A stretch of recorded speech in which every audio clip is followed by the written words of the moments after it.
ಶೂಭಾಗ್ಯ, ಶಾದಿ ಭಾಗ್ಯ. ಒಂದು ಸಂತೋಷ ಏನಪ್ಪಾ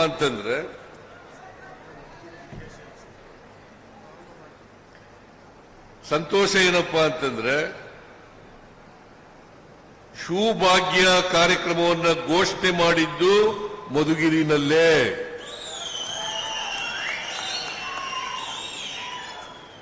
ಶೂಭಾಗ್ಯ ಕಾರ್ಯಕ್ರಮ ಘೋಷಣೆ ಮಾಡಿದ್ದು ಮಧುಗಿರಿನಲ್ಲಿ.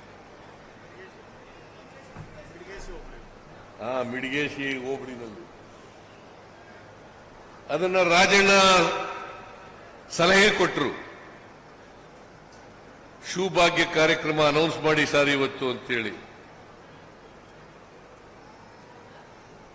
ನಾನು ರಾಜಣ್ಣ ಹೇಳಿದ ತಕ್ಷಣ ಘೋಷಣೆ ಮಾಡಿಬಿಟ್ಟೆ. ಯಾಕಂತಂದ್ರೆ ನನ್ನ ಅನುಭವ ಏನು ಗೊತ್ತಾ, ನಾನು ಹೈಸ್ಕೂಲ್ ಬರೋವ್ರಿಗೆ ಚಪ್ಪಲಿನೇ ಹಾಕಿರ್ಲಿಲ್ಲ. ನನ್ನ ಪರಿಸ್ಥಿತಿ ಮಕ್ಕಳಿಗೆ ಬರಬಾರದು.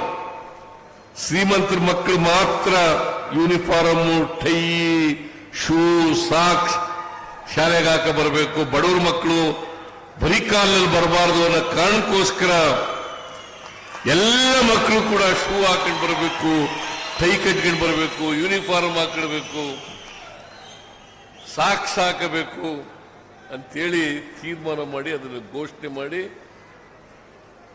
ನೆಕ್ಸ್ಟ್ ಇಯರೇ ಬಜೆಟ್ ನಲ್ಲಿ ಅದನ್ನು ಘೋಷಣೆ ಮಾಡಿ ಜಾರಿಗೆ ತರತಕ್ಕಂಥ ಕೆಲಸವನ್ನು ಮಾಡೋದು. ಹೀಗೆ ಅನೇಕ ಭಾಗ್ಯಗಳನ್ನ ನಮ್ಮ ಸರ್ಕಾರ ಹಿಂದೆ ಅಧಿಕಾರದಲ್ಲಿದ್ದಾಗ ನಾವು ಕೊಟ್ಟಿದ್ದು.